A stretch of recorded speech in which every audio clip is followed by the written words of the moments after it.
Entonces, ¿qué es la diabetes? Y les dejo aquí el símbolo de la OMS para la diabetes, que es este círculo azul. Yo tampoco sabía que eso era, pero al parecer sí existe. ¿Qué es la diabetes? Ya lo sabemos, es una enfermedad hormonal. Muchas veces nos lo han dicho, básicamente lo que está fallando es la insulina y como falla la insulina, ahorita lo vamos a ver, falla el metabolismo de los carbohidratos, o sea, el azúcar en la sangre y en realidad en todos los tejidos del cuerpo.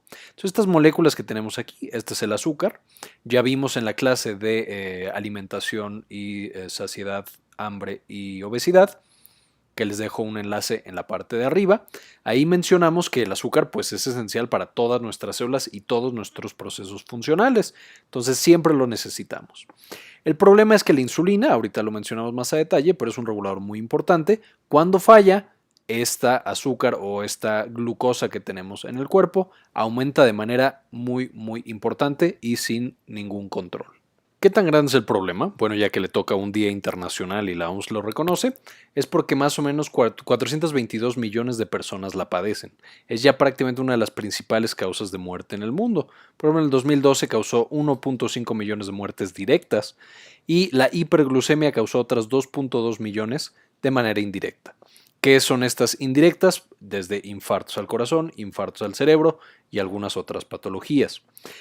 Por esto mismo aumenta de 2 a 3 veces el riesgo de infartos tanto de corazón como de cerebro y está entre las principales causas de ceguera, insuficiencia renal y amputación no traumática. O sea, causas por las cuales dejamos de ver, los riñones dejan de funcionar o nos tienen que amputar partes del cuerpo, principalmente los pies, que no sea asociado a algún trauma, principalmente por automóvil. Entonces, esta es la diabetes. Ahora, ¿qué es lo que lo causa? Vamos a ver. Nosotros evidentemente comemos. Esa es la manera en la cual nosotros obtenemos la glucosa y en general la energía. Entonces, cuando nosotros nos llevamos la comida a la boca, la tragamos, la masticamos, llega a nuestro estómago. El estómago se sigue digiriendo y una vez que llega al intestino lo empezamos a absorber. ¿Qué significa que lo absorbimos? Significa que deshicimos eso que nos comimos, por ejemplo, el plátano o el tomate o la carne que nos llevamos a la boca. Llega al intestino ya hecho pedazos muy pequeños y esos pedazos muy pequeños pasan a la sangre. Pasan muchas cosas, carbohidratos, lípidos, etcétera, pero nos vamos a enfocar en la glucosa, en los carbohidratos que contenía la comida. Entonces, por ejemplo, de ese rico plátano que nos comimos, una gran cantidad de azúcar, de fructosa y de glucosa van a llegar a nuestra sangre. Y en nuestra sangre, evidentemente, lo que tiene que pasar es que estas moléculas de glucosa llegan a nuestras células, salen de la sangre, y entonces las células muy contentas se la comen, la metabolizan y producen energía. Entonces, si estas coloridas células fueran, por ejemplo, de el músculo, pues entonces ya podríamos contraerlo y caminar y correr y lo que sea. Si fueran del corazón, pues ya puede latir y ya puede hacer todas las cosas que necesita hacer. Si fueran neuronas, o sea, del cerebro, ya podríamos pensar y mandar información, etcétera, etcétera. Entonces, una vez que nosotros tenemos estas moléculas de glucosa, la célula hace lo que tiene que hacer. Sin embargo, evidentemente, no toda la glucosa se va a las células. Algo de esa glucosa sobra, se queda en la sangre. Y entonces hay un órgano muy especial que es el páncreas, que recibe la señal de esta glucosa que sobró en la sangre y dice, mira, no sobró, vamos a guardarla para la próxima vez. ¿Qué tal que la próxima vez no encontramos este rico plátano que nos comimos? Y entonces empieza a liberar una hormona, que ya adivinarán, se llama insulina. Esta insulina entonces es la señal para guardar toda la energía que sobró. Ya que todas mis células comieron y ya que todas están haciendo sus funciones, vamos a guardar toda la glucosa que sobró. ¿Dónde la vamos a guardar? La insulina va viajando por todo el cuerpo y entonces, ¿dónde puedo guardar tanta energía? Porque el plátano tenía mucha energía y yo no la usé toda. Pues vamos a ver que se puede guardar el depósito más importante y más grande, va a ser el tejido adiposo, la grasita que tenemos en la barriga y en otros lados. Y ahí la única cosa es que el cuerpo tiene que transformar a través de muchos procesos bioquímicos este azúcar, esta glucosa, la tiene que transformar en grasita. Y entonces esa grasa entra en el tejido adiposo y ahí se queda para más adelante, si la necesitamos, volver a convertirla en energía y volver a utilizarla. Otro lugar importante de almacenamiento es el músculo. En el músculo hay la ventaja de que se almacena directamente como glucosa, entonces es fácil y es rápido. Y tenemos también el hígado, que puede almacenar tanto como grasita o como glucosa. Entonces, esos son los 3 sitios que nosotros tenemos donde se puede almacenar esa energía que sobró porque comimos de más, por ejemplo. O porque tuvimos poca actividad. Digo, si me como 10 plátanos y me quedo acostado todo el día, probablemente algo de esa energía sobre y entonces se va a almacenar. Ahora, ¿qué es la diabetes en particular? Ya vimos que cuando comemos, la energía que sobra se mete a las células y se guarda en la grasa, el músculo y el hígado a través de la insulina. La diabetes básicamente, ya quedamos, es una enfermedad en la cual la insulina no funciona bien. Entonces tenemos primero el tipo 1, esta diabetes mellitus tipo 1 es básicamente que el sistema inmune enloquece y destruye nuestro páncreas y destruye nuestras células que producían insulina. Entonces como ya no tenemos insulina, por más que la glucosa sobre, no puede entrar a las células para almacenarse, para comer sí, o sea, las células siguen funcionando, las neuronas siguen liberando mensajes, el músculo sigue contrayéndose, porque si no, moriríamos inmediatamente, pero se empieza a almacenar esta glucosa en la sangre. Cada vez hay más y hay más y hay más hasta que alcanza niveles tóxicos. Ahorita vamos a mencionar cómo es esto. La diabetes mellitus tipo 2, que es la más prevalente, esta es la que no le da a los jóvenes, la otra, la autoinmune, pues da desde jovencito, porque el sistema inmune se vuelve loco temprano. Pero la diabetes mellitus tipo 2 es la que más conocemos y es la que asociamos a haber comido demasiado. Ya quedamos que cada vez que nos sobra energía, por ejemplo, si ya nos comemos los 10 plátanos y además le entramos con singular alegría al refresco de los tamales, pues sobra mucha más energía. Entonces, evidentemente, esa energía de nuevo se guarda en músculo y en hígado, pero también se guarda bastante en tejido adiposo. Y entonces el tejido adiposo crece y crece y crece más y crece más. Esto hace que el tejido adiposo cambie. La insulina, que era la que le da la señal al adiposito que guardara más y más y más energía, llega a un punto en el que el adiposito sabes que no. O sea, ya no puedo guardar más energía, ya te estás pasando. Y entonces empieza a secretar una señal química, varias de estas sustancias liberadas a la sangre, el factor de necrosis tumoral, resistina, cortisol, etcétera. Y esto lo que hacen es bloquear la acción de la insulina. Y sabes que ya no vas a trabajar, ya te pasaste, ya dejamos que almacenaras todo lo que quisiste, pero se acabó, porque esto ya está muy mal, es demasiado. Y entonces a partir de este momento, estas sustancias que secreta el adiposito, este tejido, la grasa de nuestro abdomen, va a generar algo llamado resistencia a la insulina. O sea, en esta no es que la insulina falte, sí tenemos insulina, a diferencia de la diabetes mellitus tipo 1 o autoinmune, sino que aquí tenemos resistencia a la insulina por estas otras sustancias químicas que secreta nuestra pancita y otro tejido adiposo. ¿Y qué es lo que va a pasar entonces?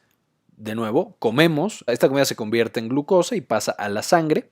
Ya que está en la sangre, se va hacia nuestros tejidos y nuestros tejidos comen todo lo que quieren y trabajan perfectamente bien. Y de esta glucosa que sobró, le da la señal al páncreas, pero en vez de que secrete insulina, sí la secretamos, pero no funciona. No se guarda en tejido adiposo, músculo y en hígado, sino que se queda en la sangre. Esto hace que se pueda quedar en la sangre mucho, mucho tiempo después de que nosotros comimos, porque pues ya no la estamos usando para demasiado, porque estamos sentados en el sillón después de tomarnos nuestra Coca-Cola. Entonces no la estamos usando y se queda ahí almacenada. Y si además de que no la estamos usando porque estamos sentados en el sillón, vamos y nos comemos unas deliciosas papas, pues entonces todo eso también se convierte en glucosa y también pasa a la sangre.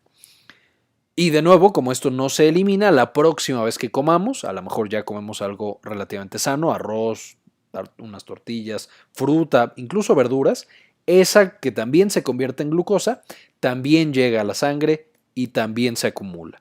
Y entonces todo lo que comemos que se convierte en glucosa se empieza a acumular en la sangre.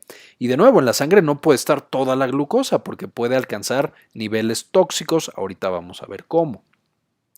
Pero básicamente es que esta glucosa se pega a las células, especialmente a las partes de proteínas, y hace que esas proteínas ya no funcionen.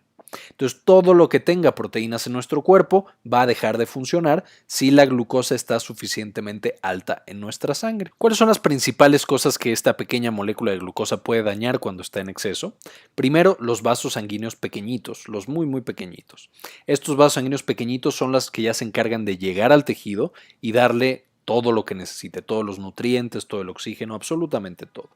Estos vasos sanguíneos pequeñitos, cuando son dañados por la glucosa, básicamente causan que tejidos como el riñón ya no reciban sangre, ya no reciban oxígeno y entonces empiecen a morir. Aquí es importante notar, esta es una muerte que es muy silenciosa, no genera síntomas porque son vasos muy pequeñitos, entonces como se están muriendo partes muy pequeñas poco a poquito, no lo sentimos y no nos damos cuenta a menos que lo estemos buscando.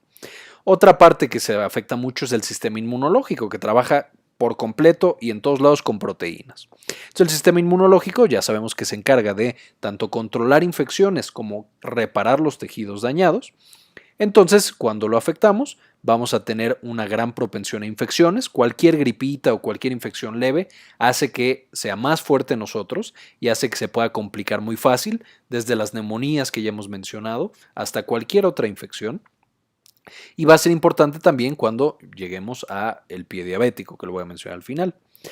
Va a afectar esta glucosa en exceso también a los nervios, entonces puede afectar desde los nervios de las manos y los pies, haciendo que ya no los sintamos o que sintamos así como que se nos acalambran o que los tenemos débiles, que no los podemos mover bien. Y otra cosa característica es que se va a afectar el nervio del ojo, entonces empezamos a ver menos. Además, este problema con el ojo se suma a que los vasos sanguíneos pequeñitos que nutren a la retina, que le dan oxígeno y glucosa y otros nutrientes, también ya no están funcionando. Entonces, al ojo ya no le llega nutrientes y además directamente el nervio está siendo dañado, por lo que llega un punto en el que ya no vemos. Al principio no vemos bien, empezamos a perder más y más la vista hasta que nos quedamos completamente ciegos. Con los vasos sanguíneos grandes, que también se pueden afectar, digo, si afectamos a los pequeñitos, si dejamos que pase el tiempo, llegamos a que se afecten los vasos sanguíneos grandes. Y aquí es cuando ya nos empezamos a dar cuenta que algo está mal. ¿Por qué? Porque el paciente o nosotros empezamos a tener infartos en el corazón o infartos en el cerebro. Y entonces ahí es cuando decimos, mira, es diabético. No nos habíamos dado cuenta en todo este tiempo que tuvo todo este daño a varias partes de su cuerpo, no nos dimos cuenta hasta que llegó algo verdaderamente grande y prácticamente lo mata y se lo lleva, que es el daño de los vasos sanguíneos grandes. Otras cosas, otros vasos sanguíneos grandes que se pueden afectar son los que llegan a los pies, entonces esto causa que también no tengan buen riego sanguíneo. Si nosotros juntamos estas cuatro, daño a vasos pequeños, grandes, a nervios y al sistema inmunológico, vamos a poner uno de los ejemplos más evidentes que tenemos en la diabetes, que es el pie. A fin de cuentas, el pie es una estructura que está lejos del corazón y que los nervios tardan mucho en llegar. Entonces, lo que pasa es que los nervios se afectan, ya no sentimos bien el pie, ya no lo movemos bien, entonces está en posiciones extrañas y lo empezamos a lastimar. Eso hace que nosotros desarrollemos pequeñas úlceras muy pequeñitas por usar zapatos o por pisar mal, por el daño a los nervios. Al tener estas úlceras, el sistema inmunológico no es capaz de reparar esa úlcera. Y además, los vasos sanguíneos no le dan nutrientes a este pie para que se repare. Entonces la úlcera se queda y empieza a crecer. Las bacterias evidentemente llegan y viven en esa úlcera. El sistema inmunológico no es capaz de detener esas bacterias y entonces el paciente desarrolla algo llamado pie diabético, en el cual estas úlceras crecen, se infectan y muchas veces pueden incluso perder las extremidades. Entonces, esta es una de las complicaciones que ejemplifica cuando ya tenemos daño en todas las estructuras, vasos sanguíneos pequeños, vasos sanguíneos grandes, el sistema inmunológico y nervios.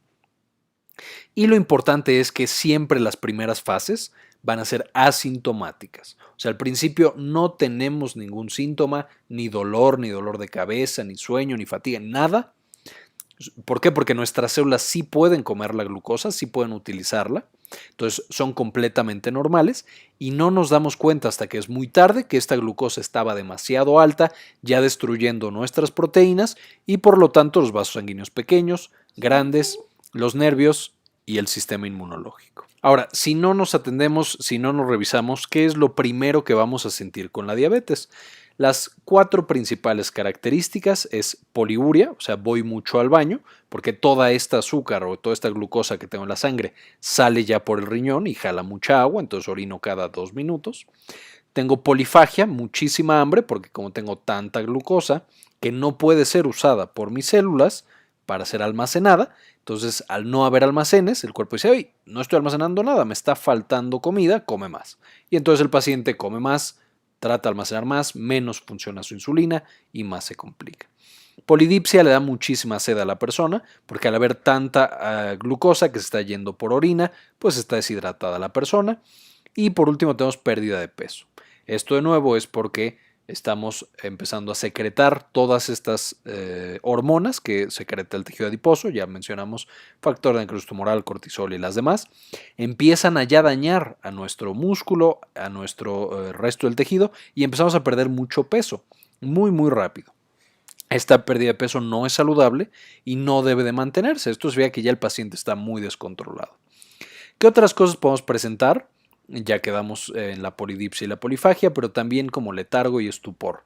Ya una persona que está así como confundida, que no despierta bien, esa es una diabetes muy severa y mal controlada. En los ojos empezamos ya a tener daño al nervio óptico, entonces ya vemos borroso. En el aliento podemos oler como a cuerpos cetónicos, dicen ahí como a manzana echada a perder. Podemos tener algo muy característico que es la acanthosis nigricans, que es justamente en los pliegues, en el cuello, en las axilas, en las ingles, se empieza por muy negro por todo este descontrol hormonal que tenemos. Y podemos tener también en la piel mucho más gruesa, algo llamado hiperkeratosis. Entonces, todas estas alteraciones de la piel son evidentes y muchas veces nos molestan más que todo lo demás. Que las cosas más graves, pero es una manera en la que lo podemos encontrar. Y por más que se lavan y dicen, no, es que no estoy cochino, ya me lavé, ya me bañé, ya todo, sigue negra la piel, es por esta acanthosis nigricans. El sistémico, ya quedamos que la pérdida de peso es importante. En el respiratorio, una respiración muy, muy rápida. Esto es ya una diabetes de nuevo muy severa. Podemos tener náuseas, vómitos y dolor abdominal. Mucho ir al baño y glucosa evidentemente en la orina, lo cual predispone también a infecciones. Aquí marcamos en azul, como podrán ver, las que son más severas son más comunes de la diabetes mellitus tipo 1, porque ellos no tienen nada de insulina, porque ya su sistema inmune destruyó completamente las células de la insulina. Entonces, obviamente es como la diabetes, pero aparece mucho, mucho más rápido. Ahora, ¿a quién le da esta enfermedad? ¿Quién desarrolla diabetes? Evidentemente ya lo hemos escuchado muchas veces, vamos a repetirlo, el sobrepeso y la obesidad, ya quedamos que mientras más tejido adiposo, de repente estos empiezan a secretar las sustancias que bloquean la insulina y generan la resistencia a la insulina. Además, la falta de actividad física, si el músculo es uno de los principales sitios que almacena energía y no utilizamos esa energía, el músculo también puede favorecer que haya resistencia a la insulina. Podemos tener también las personas que tienen lípidos elevados, o sea, que comen mucha grasa y que por otras razones tienen descontrol de sus lípidos. También eso, por cosas hormonales, afecta a la glucosa. La edad, mientras más años tenemos, más probable es de que aparezca la diabetes, porque cambian nuestras hormonas, baja la cantidad de ejercicio que hacemos, muchas veces ya no comemos tan bien, etc. Los antecedentes familiares son muy importantes, o sea, si nosotros ya tuvimos familiares con diabetes mellitus tipo 2, que aquí en México somos casi todo mundo, entonces es más probable que tengamos también nosotros. Y aquí en antecedentes familiares no es solamente los que hayan tenido diabetes mellitus tipo 2, sino pueden ser también otras enfermedades parecidas, como diabetes durante el embarazo, llamada diabetes gestacional, o alguien que haya tenido, alguna mujer que haya tenido quistes en los ovarios. Entonces, cualquiera de nuestra familia que haya tenido alguna de estas, nosotros tenemos más riesgo de diabetes. Evidentemente, las mujeres embarazadas, por las hormonas que tienen, ya lo vimos en la clase de fisiología del embarazo, pero tienen resistencia a la insulina de manera natural. Entonces, si de manera natural tienen un poco de resistencia, una persona que ya tiene mucho tejido adiposo, tiene mucha más resistencia y ya tiene diabetes. Las mujeres con quistes en los ovarios también tienen muchos descontroles hormonales y pueden llegar a diabetes. Y las personas que toman algunos medicamentos, principalmente los esteroides o los antipsicóticos, son los principales que generan diabetes y también generan aumento de peso. Entonces también si vamos a tomar estos medicamentos por mucho tiempo, hay que estar muy pendientes porque podemos desarrollar diabetes. Ahora, ¿cómo se diagnostica? ¿Cómo sé si yo tengo diabetes o cómo el médico, que es el que hace el diagnóstico, va a saber si tengo diabetes o no? Hay varias pruebas, 4 principales, pero básicamente lo que demuestran es que la glucosa está muy elevada en mi sangre y dura mucho tiempo ahí. O sea, no se está almacenando porque ya quedamos que la insulina no la guarda donde debe guardarla. Entonces, ¿qué pruebas tenemos? Una de las más usadas es la curva de tolerancia a la glucosa oral. O sea, hacemos que tomen X cantidad de glucosa y lo medimos 2 horas después. Y si está demasiado elevado o si dura demasiado, eso ya es diabetes porque esa insulina no está funcionando. Si la persona lleva 8 horas sin comer y su glucosa está muy alta, significa que la última comida se quedó demasiado tiempo en la sangre, de nuevo, la insulina no funciona. Si la glucosa está demasiado elevada en cualquier momento del día, o sea que ya está alcanzando niveles tóxicos, pues evidentemente ya es diabetes porque ya está generando esta toxicidad por glucosa. Y una prueba que se llama hemoglobina glucosilada, que básicamente mide una proteína que está en la sangre, entonces esa proteína siempre está conviviendo con el azúcar. Entonces, si esa hemoglobina está demasiado pegada a la glucosa, o sea, demasiadas moléculas de glucosa se le pegaron, es que la glucosa estuvo muy alta. Veremos que el de las pruebas que más se están usando ahorita para monitoreo y para todo es justo esta, la hemoglobina glucosilada, que es bastante precisa y nos dice qué tan elevada estuvo la glucosa en los 3 meses anteriores, lo cual es muy bueno. Ahora, tratamiento. Aquí les pongo más o menos cómo es el tratamiento. Esto evidentemente debe hacerlo un médico. Entonces, cualquier duda o cualquier otra cosa, tienen que visitar a su médico para que les diga cuál es el que más les conviene. Y cuando hablen con su médico, no olviden siempre que la base del tratamiento, si quedamos que las células del tejido adiposo, la grasita de la barriga, es la que más genera estas sustancias que generan resistencia a la insulina, pues tenemos que deshacernos de esa grasita. Tenemos que hacer dieta y tenemos que hacer ejercicio. Esto va a hacer que vayamos consumiendo menos glucosa, entonces disminuye la toxicidad por glucosa. También la dieta hace que bajemos de peso, entonces eso disminuye las hormonas que hacen que la insulina deje de funcionar. Y el ejercicio, además de que es bueno para el corazón y para el cerebro, hace también que se gaste la energía del músculo y disminuya la resistencia a la insulina. Ahora, además de estas dos que todos los pacientes deben tener, no importa qué tan avanzado o qué tan empezando estén con su diabetes, siempre deben tener estas dos. ¿Qué otra cosa puede recetar el médico? A lo mejor una cosa llamada metformina. Esto le ayuda a la insulina a trabajar. O la glibenclamida, que obliga al páncreas a secretar más insulina, con por supuesto el riesgo de que si mi insulina ya no sirve, ¿de qué me sirve secretar más? Pero bueno, ambas pueden ser usadas en pacientes diferentes. Tenemos otras hormonas, se pueden administrar unas que se llaman incretinas, que estas lo que hacen es que le ayudan a la insulina a funcionar mejor, igual que la metformina. Y si nada de esto funciona, directamente lo que hacemos es aplicar insulina. Como lo principal que está causando el daño a los nervios, a los vasos grandes y chiquitos y al sistema inmune es la glucosa tan alta, pues entonces cuando nosotros inyectamos, como vemos aquí, de manera subcutánea, en el pellejito, la insulina, lo que hacemos es que obligamos a esa glucosa a bajar por más alta que esté. Y entonces, si hay mucha resistencia, pues inyectamos mucha insulina, si hay poquita, inyectamos poquita. De esta manera hacemos que la toxicidad por glucosa aparezca mucho después. ¿Cómo prevenimos? ¿Cómo hacemos para que no nos dé? Pues ya quedamos, uno de los pasos más importantes es mantener un peso saludable. El peso saludable, ¿cómo sabemos si estamos en un peso saludable o no? Si saben sacar el índice de masa corporal, es menos de 25, pero no me voy a meter mucho en eso. Uno de los parámetros más adecuados, más utilizados y que se ha demostrado que funciona mejor, es medir el perímetro abdominal. Básicamente ponemos una cinta métrica justamente por encima de la cicatriz umbilical, que no quede tan pegado que podamos meter un dedo, como se ve en esta imagen. Y las mujeres tienen que estar por abajo de 88 centímetros y los hombres por abajo de 94 centímetros. Esto de acuerdo a las guías americanas, ahí a la TP4. Si nos vamos a las guías nacionales, a la guía del IMSS, tiene que estar abajo de 80 en mujeres y de 90 en hombres. Pero bueno, básicamente tenemos que mantener un perímetro abdominal saludable. Menos de eso está bien, porque de nuevo es esta grasita la que está generando toda esta resistencia a la insulina por todas las cosas que está liberando. Segundo, una dieta baja en carbohidratos. O sea, todo esto que contiene mucha glucosa hay que evitarlo lo más posible. ¿Qué es lo que va a generar esta dieta baja en carbohidratos? De nuevo, que bajemos de peso y que tengamos menos glucosa en la sangre para evitar esta toxicidad por glucosa. ¿Qué tenemos que evitar? ¿Qué son los carbohidratos? es para simplificar todo lo que es dulce, más algunos otros alimentos. Uno de los más importantes aquí en México son los refrescos. Todos los refrescos están llenos de carbohidrato, entonces debemos evitarlos lo más posible. Las aguas naturales desafortunadamente también tienen muchos carbohidratos, por eso son dulces. Entonces también debemos evitarlas. Aguas naturales me refiero a frutas como mango y todas estas. ¿Qué otra cosa?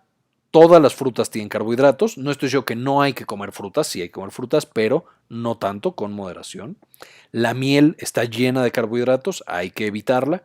El elote, el pan, la papa, todo eso tiene carbohidratos, hay que evitarlos lo más posible. El arroz también. Los pretzels, las papas y todo eso también evitarlo completamente. Si vamos a consumir alguno de ese tipo de alimentos, hay que consumir alimentos que sean más, ¿cómo decirlo?, digamos naturales y que se absorban más despacio. ¿Cuáles son los que más se recomendarían? Principalmente cosas como arroz integral, como pan integral también, aunque no en grandes cantidades, y algunas otras cosas. Si quieren, después hablamos cuáles son los mejores y los peores carbohidratos en otro video. Si les interesa, pónganlo en los comentarios y discutimos índice glucémico y todas esas cosas.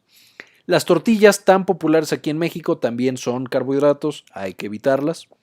De nuevo, no hay que quitarlas completamente de la dieta, pero sí moderarla, consumirla menos de 2 veces por semana, por difícil y horrible que suene.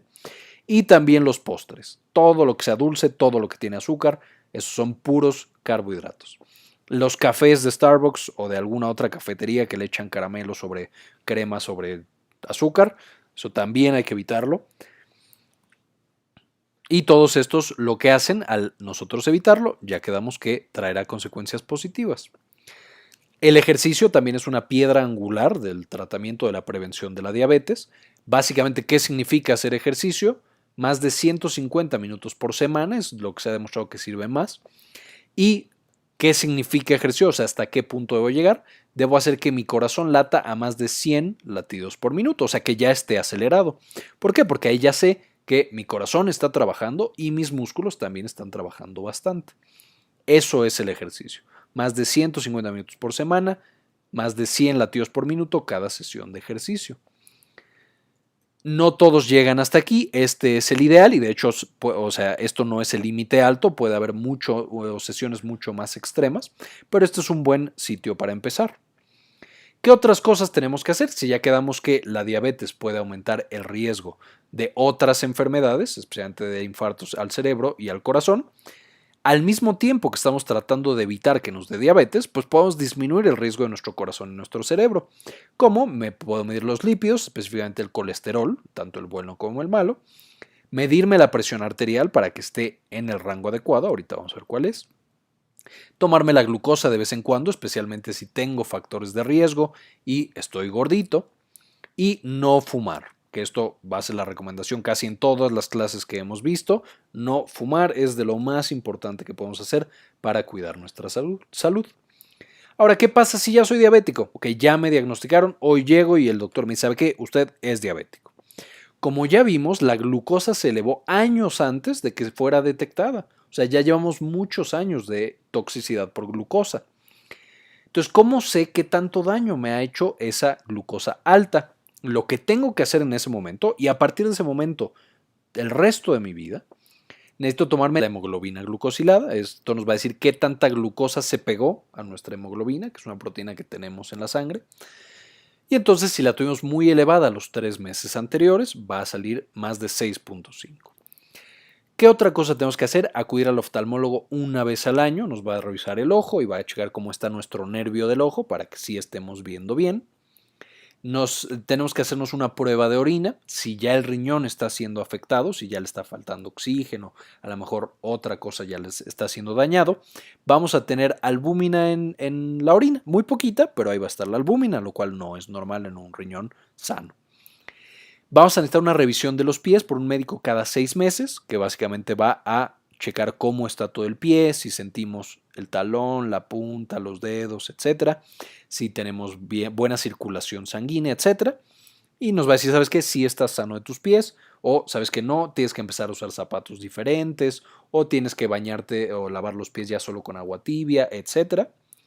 tenemos que checar nuestra presión arterial. Si ya soy diabético, necesariamente tengo que mantenerla abajo de 130/80 y controlar el colesterol cuando está alto, especialmente el colesterol malo, que es el LDL. Muchas veces nos van a dar medicamentos llamados estatinas, pero bueno, eso ya es cosa del médico cuando nos esté revisando. Esta es la evaluación completa, o bueno, esta es la evaluación inicial y basal que hay que hacerse siempre que ya somos diabéticos.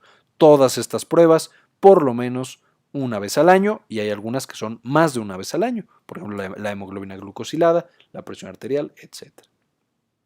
Y bueno, si quieren saber más, aquí les dejo de dónde saqué la información y les dejo algunos artículos para que lean más y se enteren más.